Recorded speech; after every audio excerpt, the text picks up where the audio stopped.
y'all, welcome to another episode of Silver Lining Nation, and today I have Gary with me. And Gary, you have 42 years, right? That's correct. Gary is our guest today. Silver Lining, Gary, how are you doing today? I'm doing well. Thanks for having me. It's good to be here. Thank you for being here. I really appreciate it. Gary lives in Vegas, y'all, so he does a lot of traveling, and he travels to a lot of different countries, right? Right. So Gary's here to, he's here to share his experience, strength, and hope with us, y'all. So I'm going to turn it over to Gary. Gary, tell us how you got involved in the program of the 12 Steps. Well, I can promise you that I never planned on that happening. It was not on my bucket list of things I wanted to accomplish, but to make a long story short, I finally reached that point of pitiful and incomprehensible demoralization. And I didn't expect it to happen, I didn't plan it to happen, and it actually happened rather suddenly and rather abruptly, where I remember the moment as if it was yesterday. A situation had developed, which I'll spare you the details on, but I had been drinking all day, and it was almost like I popped out of an alcoholic blackout.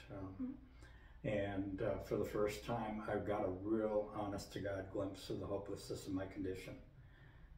I knew for a long time that I had a problem with alcohol. I knew that alcohol was causing me problems, but I never thought I was that bad. You know, and it was kind of fun because I always surrounded myself with people that I did think were that bad, so that I didn't have to be that bad. So you didn't look bad. No, I didn't look bad, but at this moment,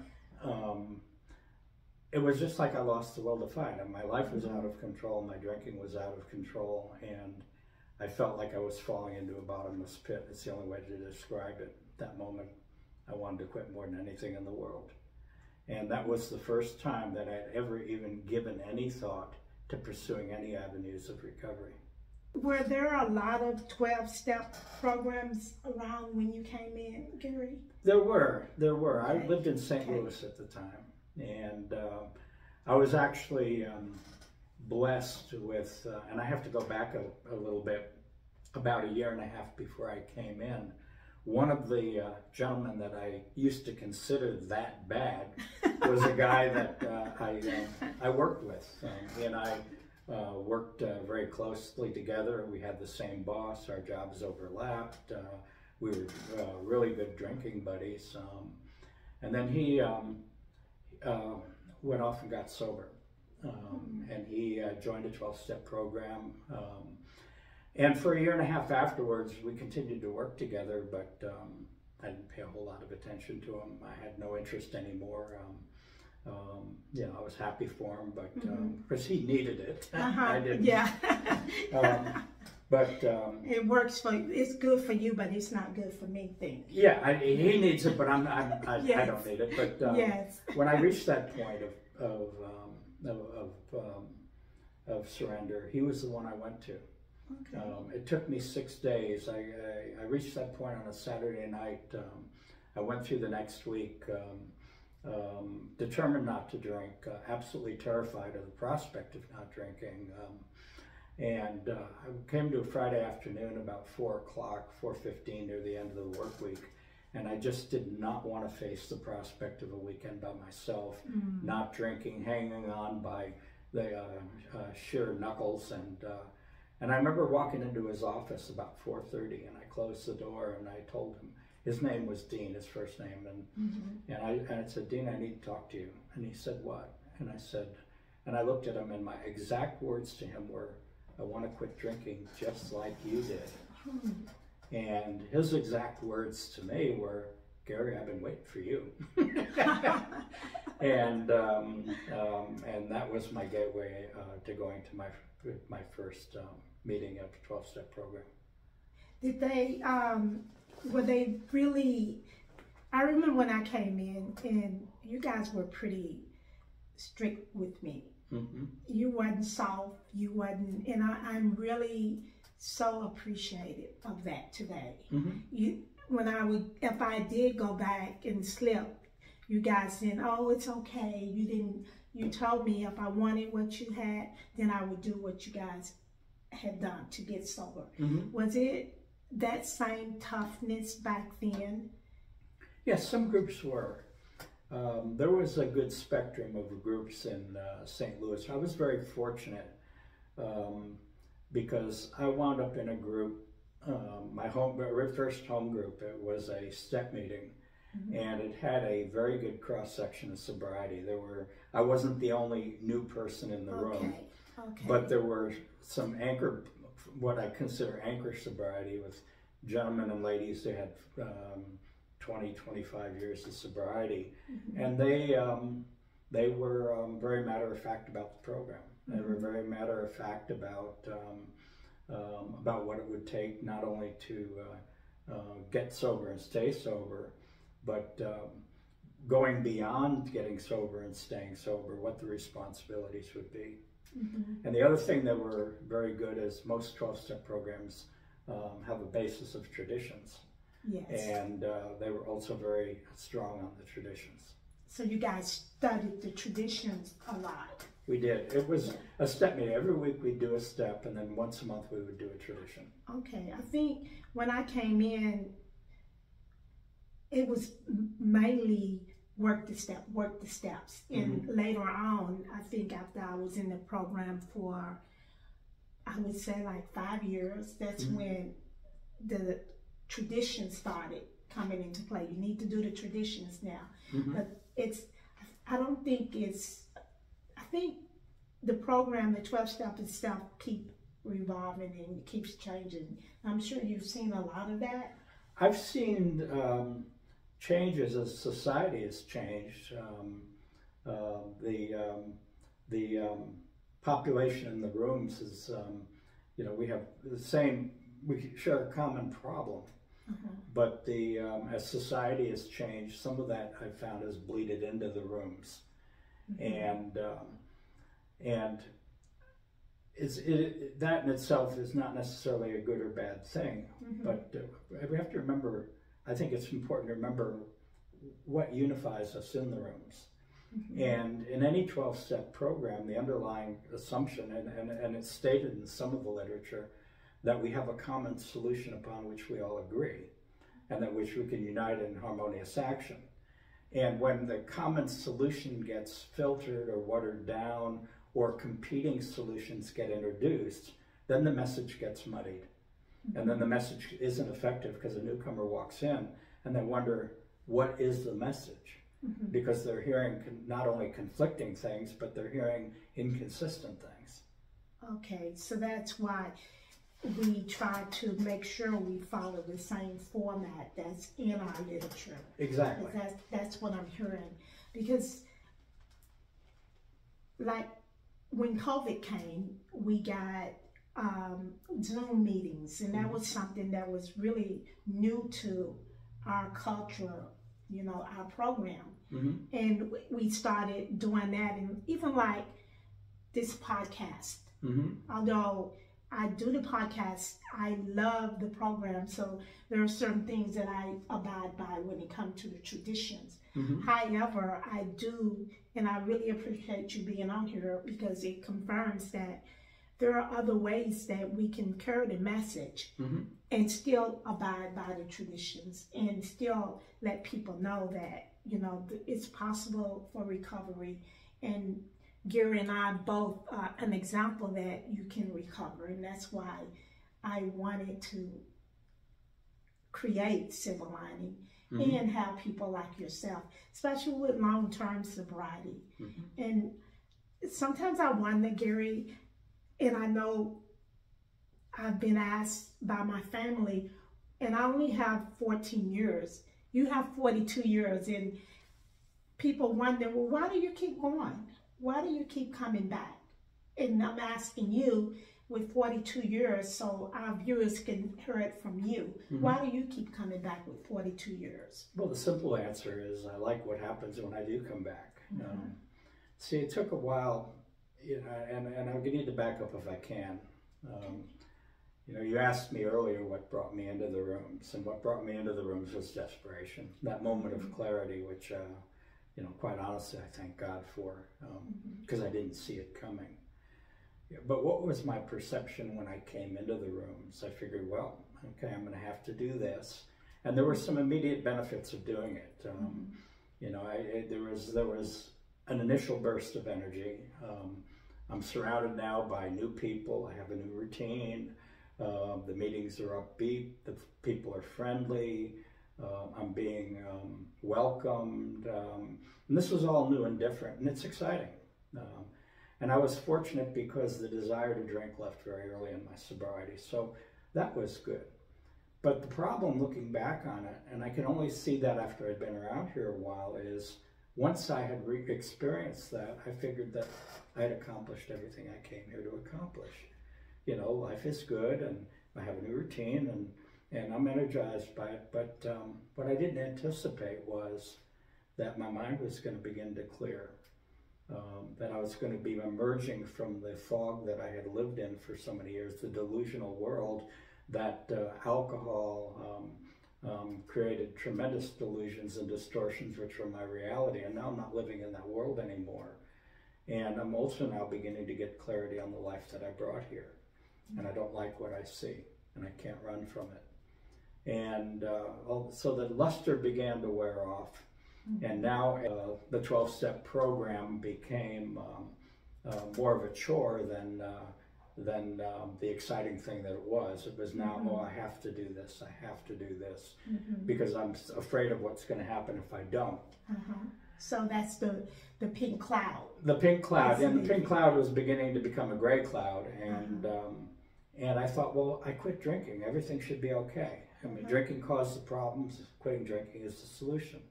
And to make a long story short, I finally had to reach another point, moment of clarity, pitiful and incomprehensible demoralization, when, you know, I'm now, I don't know how many months or even a year or two into this, and I'm just not feeling good about it. I'm happy that I'm sober, and you know, and I'm happy that that part is, but it wasn't the exciting thing it was anymore. And I couldn't understand why, because I quit drinking. Everything should be wonderful now. And I finally had another moment of clarity. I went home from a meeting one night, and I'm absolutely frustrated, and the thought occurred to me that there had to be more to this than just not drinking.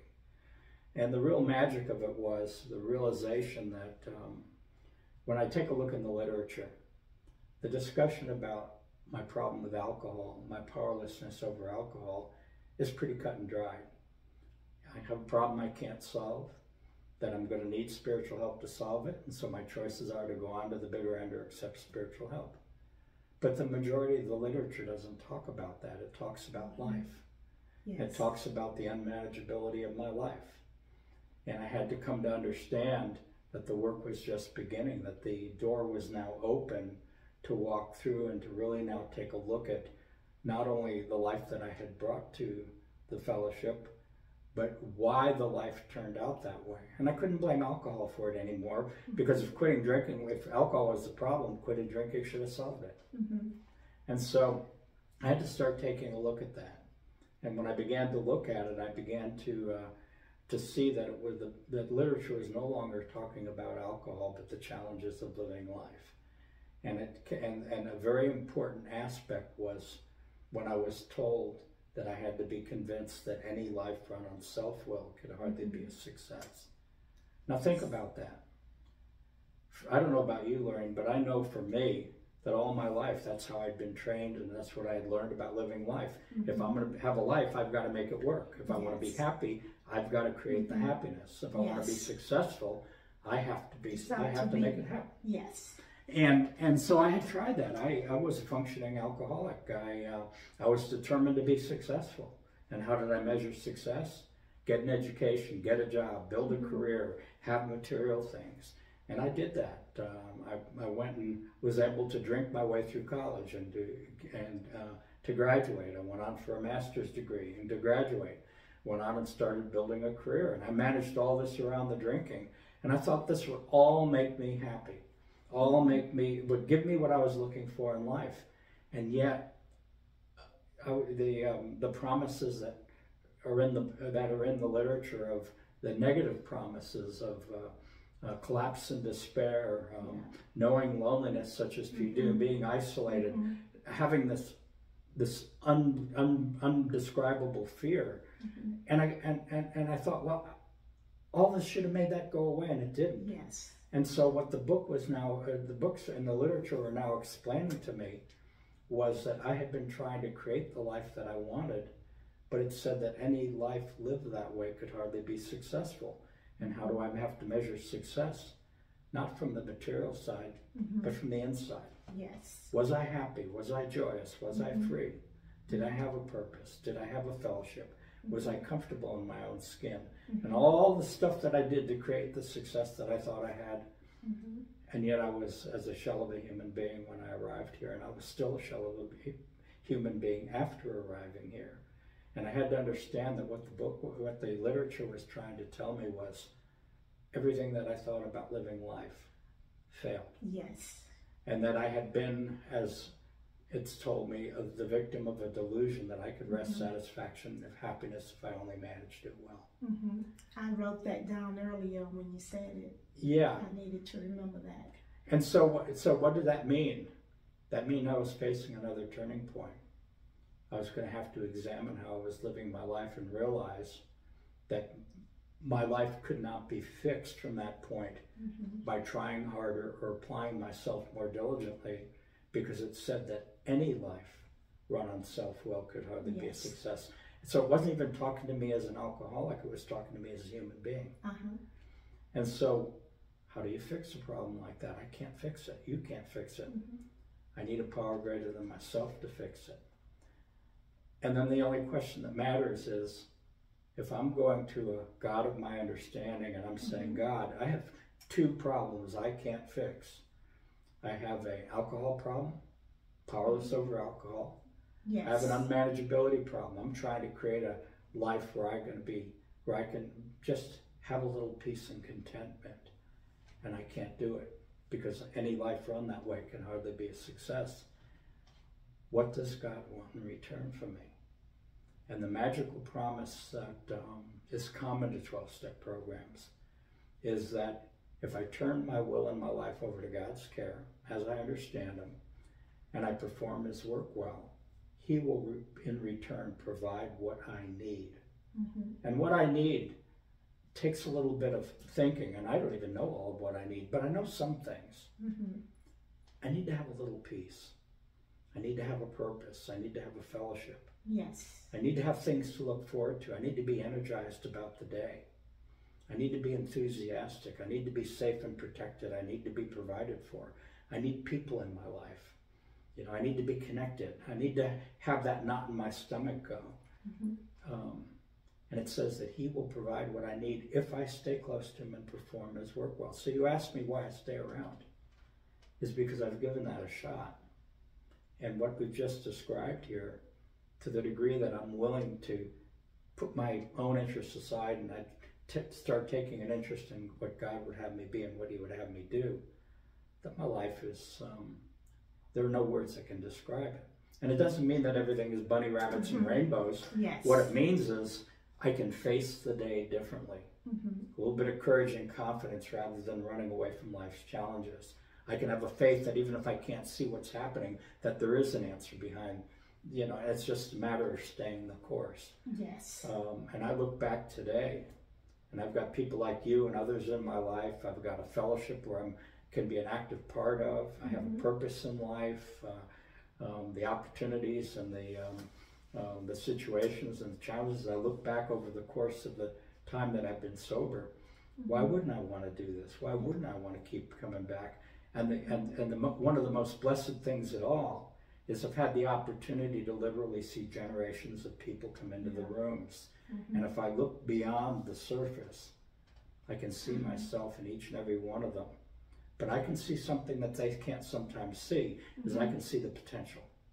Awesome. I can see the potential. You know, we see caterpillars walk into the rooms. Yes. But if they could stay around and embrace this, the transformation into a butterfly is a miraculous transformation. Yes. And I get to be a part of it. That's where you guys, when I came in, you believed in me because I didn't know how to believe in myself. Mm-hmm. And I remember when I came in and I told you guys, I don't know whether you were in this meeting or not, Gary, but I made the announcement in the room that the stuff that was in our literature was old, and that you guys need to find new material. And you could have heard a pin drop in that room that day. And my ego says, oh, they're listening. You told them something good. But before I could make it out of the rooms, they surrounded me. And the old timers told me to shut up, sit down, and listen. And that book had been around long before I was born, and it would continue to be around when I was gone. So I knew nothing. Mm-hmm. And I needed to become the greeter for the group. And I said, yes, sir. And that wasn't me, because I'm not that easily, you don't talk to me like that. Who do you think you are, right? That was right. Me. Well, you know, I don't even have to explain to you.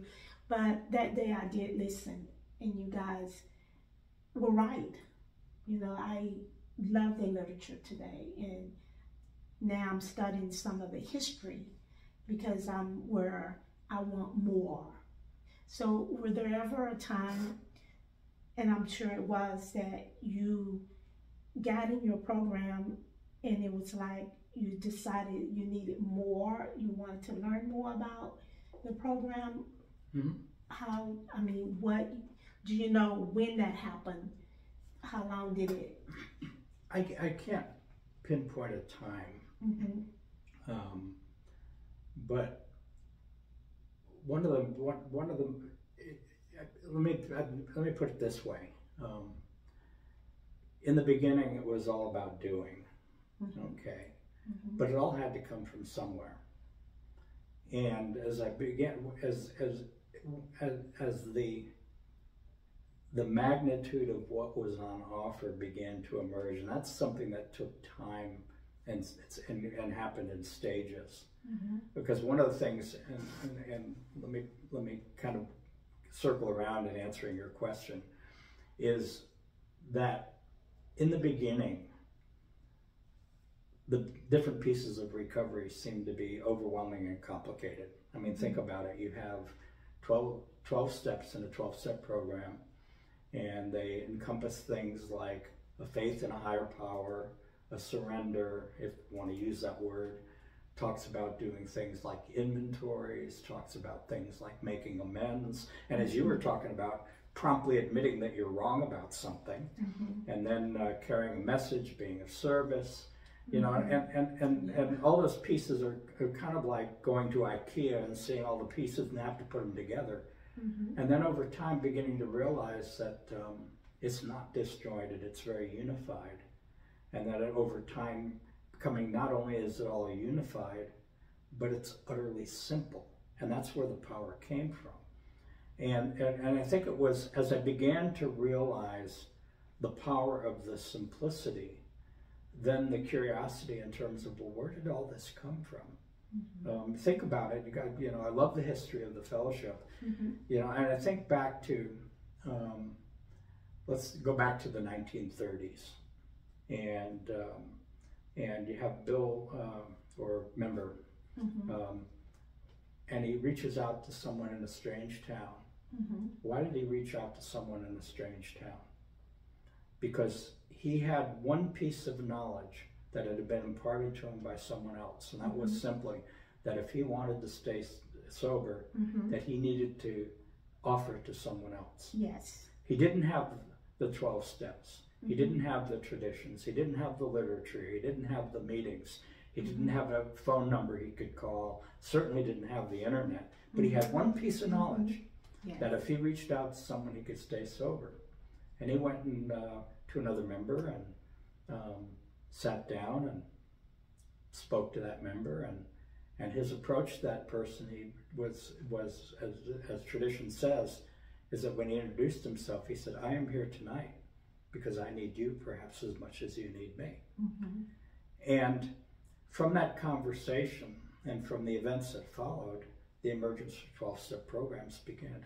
And so you think about that, and you think about all the challenges that they experienced, to codify the 12 steps, to codify the traditions. You get a bunch of alcoholics in a room, and anything can happen. Yes. And every mistake in the book was probably made. And if I read some of the historical literature, you can learn a lot about those mistakes. And yet, the fellowship, the 12-step programs, not only emerged, but they strengthened from that. And so I step back and I look at that and say, how can that happen? Can that happen simply because somebody was smart enough to think it out? Or has been the hand of a higher power or God been involved with it all along, allowing us to learn what we needed to learn through bitter experience, to be able to codify the underlying simplicity and the power of the message? It's very simple. If I give God reasons to want to help me, he'll help me. And why wouldn't he? Because God is pretty smart. And if I can just take an aside here. I want to be happy, joyous, and free. God wants me to be happy, joyous, and free. The literature says so. So we agree on the objective. Now, God's got a universe to run, okay? And says in the literature that he is the Father and we were his children. And so I'm here for a purpose. I mean, I'm not an accidental event of nature. Because there's empty chairs in the rooms that people aren't sitting in, but they could be if they had been placed there. They could have been created. So I'm here. So I wasn't an accident of nature. And if God has a purpose for me, what's the best way to energize me and encourage me to follow that purpose, but to make me feel good about it? You know, that it says he'll provide what I need if I stay close to him, perform his work well. The best way for me to give him my best efforts is for me to feel good about it. So I wake up in the morning and, and I have a purpose. Even if my day is challenging, I have the faith that the challenges can be met. I have a fellowship. I have people like you and others in my life. And so I'm encouraged to do it. Well, guess what? If I like the job that I have, I'm going to give it my best efforts. And I'm not going to have to be told to do it. Yes. Okay. And so the simplicity of that God will provide what I need if I stay close to him and perform his work well. There's no loopholes in that. It's my choice. If I do it, then I can expect God to respond. If I don't do it, well, as we say home in Vegas, it's like driving my car without insurance. That's when the chaos starts. Yeah, and I may not get in an accident, but if I get in an accident, I wish I had the insurance. That's when the chaos starts. And so you asked about the history. Well, the history, if where the starting point is and where we are now, how could all that happen without the hand of God being woven through every aspect of it? Sometimes I get amazed at this program when I look at the people in the rooms, and it's like it says in our literature, we are a group of people that wouldn't ordinary mix. And especially when certain things are happening in the world, like things that we don't mention in the rooms. But I know everybody's got their own people that they vote for, different religions, but yet and still, we're able to come for an hour and we're able to, we're just able to gather and to be of service to each other without any animosity. That's an important point because it's such an amazing thing. I mean, I take a look at the fellowship that I personally have within the rooms, and it is people we normally would not mix. It's almost like Noah's Ark, where we have one of every kind of animal in our zoo. Yes. But we all get along, and not only that we celebrate each other's success. Yes. And that's the beauty of it, where I've had over the years, I've had to learn how and to become willing to release preordained judgments of folks that I don't know, simply because of how they carry themselves, how they look, where they came from. And it didn't really take that long in the rooms to begin to realize that beyond that, person's really no different than me. They're really no different than me. Yes. And because I was accepted. I mean, and let me share this. I remember my first meeting as if it was yesterday. And I don't remember a word of what was spoken in terms of what was shared in the meeting, and people sharing about 12 steps and God and literature. And sure, I'm sure they talked about all that. But what I do remember was how I felt and how I was treated. Yes. There were 17 people in my first meeting, and me, so 18 if you count me. Of those 17 people, 17 out of 17 came up after the meeting and greeted me. Not one person left without it. Yes. And I didn't know how much I hungered for that until I experienced it. And that was probably the main reason why I came to meeting number 2, is I didn't know what had hit me, but what I understood is I had not been treated like that for a long time. The people in the rooms didn't judge me based on appearance, based on how I carried myself. I was scared. I didn't open my mouth. And yet everybody in that room, no matter what their background, what their experience was, came over and talked to me. I had that feeling, that same experience. I don't remember what was said in the meeting, but I do remember how you guys made me feel. And that's why I kept coming back, because I didn't have that feeling any place that I've ever been. And I loved it. And that's why when I love when I see newcomers, because I want to give them back what you guys gave me. So that's why I never want a newcomer to come in the room and nobody says anything to them. Yeah, you raise it's an important point, because if you think about it, you know, I heard a gal speak one time, and I like to give credit where credit's due, but she said in her experience there's like a song with words and music, and that she heard the music before she heard the words. And it's real important, because as a newcomer, I just needed a reason to want to be a part of this, to come back. There's no way that I could comprehend in my first meeting, or even my first early meetings, the magnitude and the power of everything you guys were talking about. It's a lot. I heard a lot. I mean, I heard a lot of, you know, chatter about God and this and that and everything. And it would take time for the message to begin to become clear and understandable. But I needed a reason to hang around long enough to do it. And so what you talked about is how you felt, and I think I believe today it's a sacred duty to make sure that the newcomer feels welcome and important, that there's enough bait on the hook to have them want to come back long enough to begin to get a glimpse of what's really on offer here. Because the most powerful message in the rooms means nothing if the ears that need to hear it just aren't here. Speaking of newcomers, I remember when I first came in, they throw a lot of stuff at you, Gary. It's the literature, read the book, get a sponsor, and all of that was overwhelming to me. How do you feel about someone selecting a sponsor for you? Because I thought that I had to interview people. You know, let me interview you, but today I know that that's totally not the correct way, not for me. Because when I was new, I didn't know what I wanted. I didn't know what I needed. So what do you feel about the sponsorship? Do you think someone should select a sponsor for you, or do we leave that up to that newcomer to select the sponsor who have no idea of really what a sponsor does? I think the way I see it, and I can only speak from my own experience, so I'm not sure there's a right or wrong answer to it, is I know for me that I needed to make the effort if I really wanted it.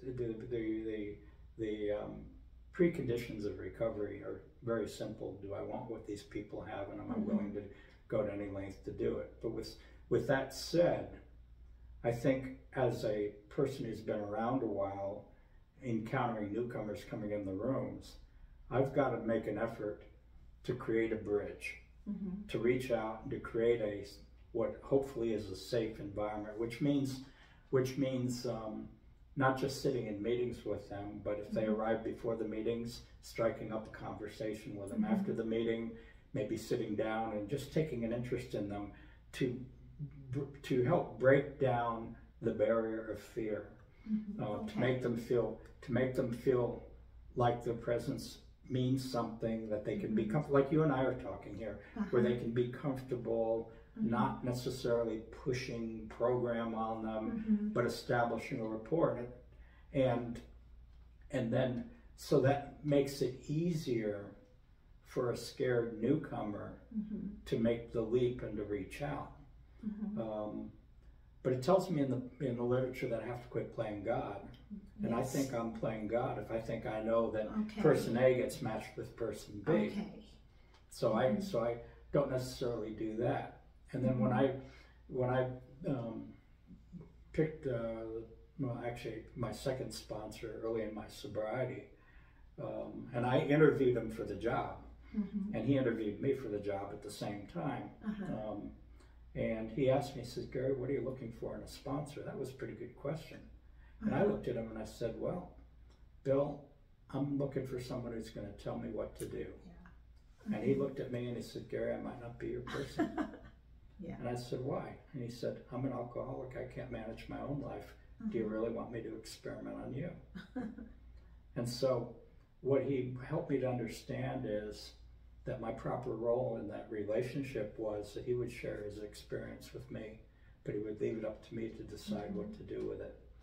And so when I work with guys, I try to make myself available. If I see someone that seems to really want it and really seems to be open, I make myself available, but if they want me to sponsor them, they have to ask. Okay. You want them to come and ask you, would you be my sponsor? Right. Okay. Because it's their life. They have to make the decision.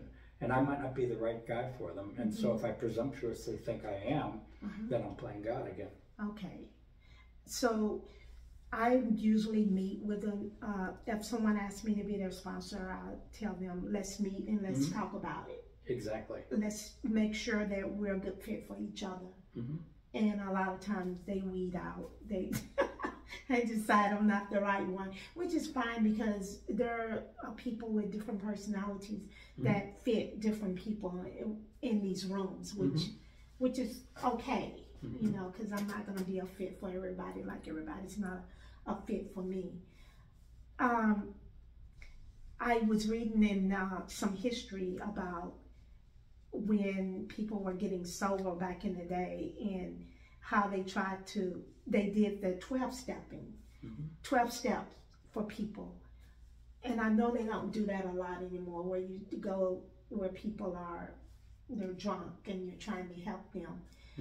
I came in the rooms, I think, when that was kind of ending. I remember Tom. I went with him for 12-step experience. Do you do a lot of that, or is that still something that happens now?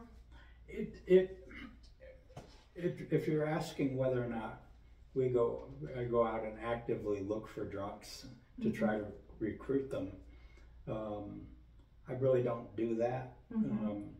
But if a call comes in and a drunk is reaching out for help, absolutely. Okay. Absolutely. And over the years, you know, the frequency of calls is, I'd say it's dropped off some. Down. Yeah. It's dropped off some, and I think part of that is because there have been additional avenues and resources where a drunk can reach out. Recovery centers. Recovery central offices, the internet. There are a lot of places, and I take a look. You know, I mentioned I got sober in St. Louis back in 1982. There were just over 300 meetings a week in the area, which was quite a few. Now there's probably over 1,000. And here in Dallas and home in Las Vegas. So there's a broader sense of resources, and I think there's a broader awareness that these resources exist, so that the traditional 12-step call becomes less frequent. But it still comes in. People still call the central office, and the central office may refer that call to an individual on the call list to follow up on the call. Okay, and you travel a lot too, and I know I've heard that people that are in the airport, if someone's really intoxicated, that they'll ask, is there a friend or Bill in the room? Do you encounter that, or have you ever experienced that at the airport? No, I haven't at the airport. Okay. I haven't. I haven't. No. Okay. Yeah, someone was mentioning that in a 12-step meeting of a day, and I found that to be pretty curious. I was curious about that. Speaking of recovery centers, I know a lot of people that, and this is by no means I'm against treatment centers. I'm not at all. I mean, to each his own, whatever works for you. This program just worked for me, and that's all that I needed. But however, I do have sponsors that I went to treatment centers. But some of the things that they mention in treatment centers, I can tell when they come, is your triggers. Well, for me, life was my trigger. It wasn't things that, you know, it wasn't about, like, when I'm in a room of the 12 steps, I try, because I've learned from you guys, to keep it about alcohol. Because I was told that when I'm in the house of alcoholics, that I need to keep it on that base. But now you see a lot of people that come in out of treatment centers, and it's a big gap there. It's more about what your triggers are, and it's about discussing your feelings and what's more so than about the alcoholism itself. Do you see that in the rooms more, or is it?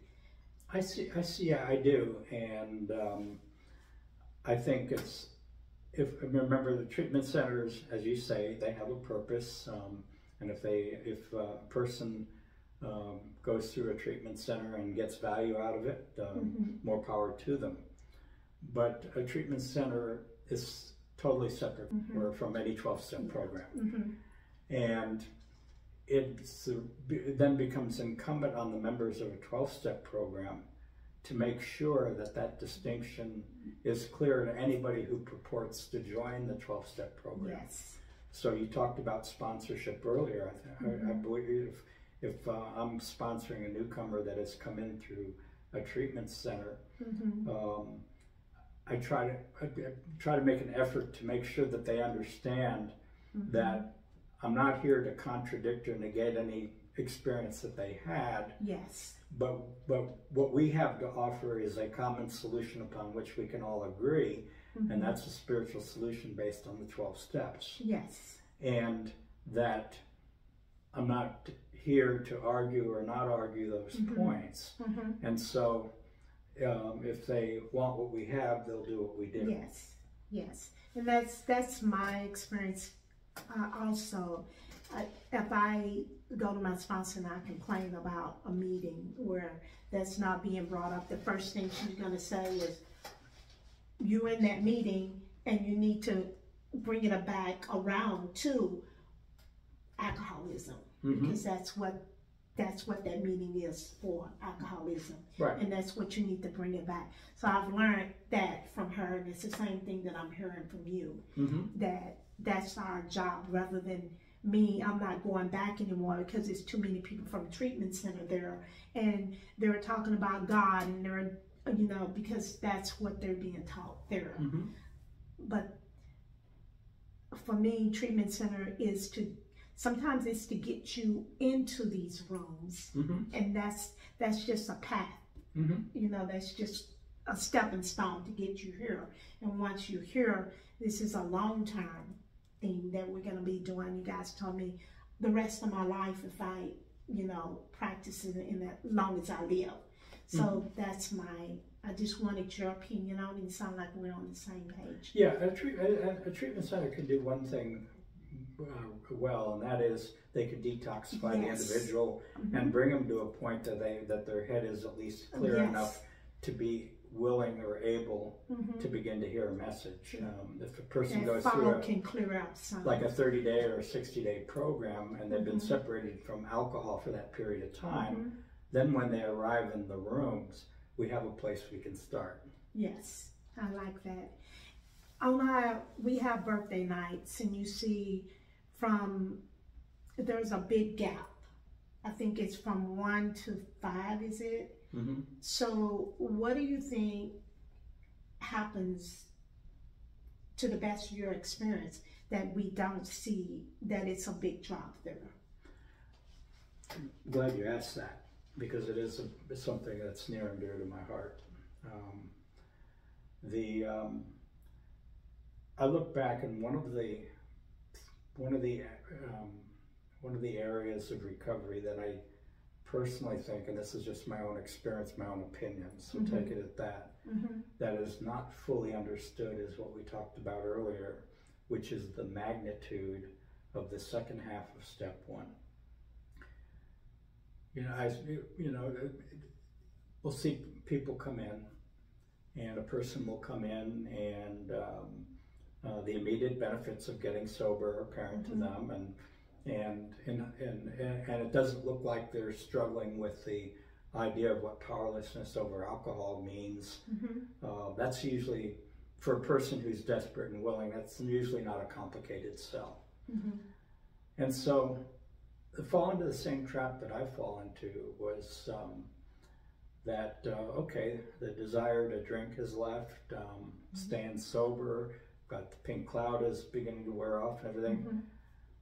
And they bought into the idea that, my life had become unmanageable. I mean, when I'm drinking, my life is tremendously unmanageable. I don't have to look far to figure it out.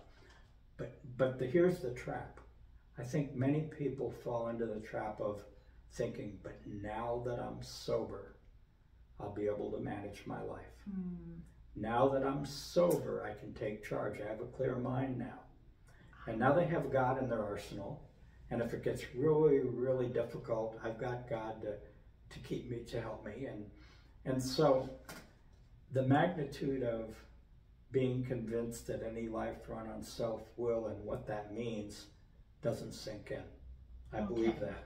And so what happens is, begin to manage their life, and they're managing it with a little clearer mind, so not creating all the crises, but the novelty and the luster of being sober wears off, and there's still a level of restlessness, irritable, and discontent. And they're still not fully comfortable. They're happy they're sober, but there's something missing still.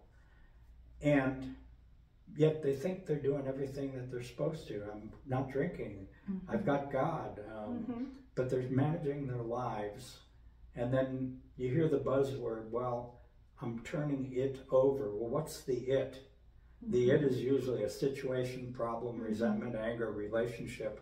But it's a situation. And the question is, where did that situation come from in the first place? It came from another failed attempt of managing something. And so they haven't connected the dots between any life run on self-will can hardly be a success, and the fact that they're still trying to manage their lives. They're still coming up short. And over time, they may start thinking, well, this is as good as it gets. This is as good as it gets. I'm not drinking. AA has done what I thought it would do. It keep me from drinking. Or 12 steps have kept me from drinking. And life has reached a plateau, and while it's better than what they had, it's not what they really want. It's not gone above this plateau. Some will drift away at that point and say, well, I don't need to go to all those meetings. I don't need to be as involved, and they kind of coast along. Some of them may pick up a drink. Some of them just may remain restless, irritable, and discontent.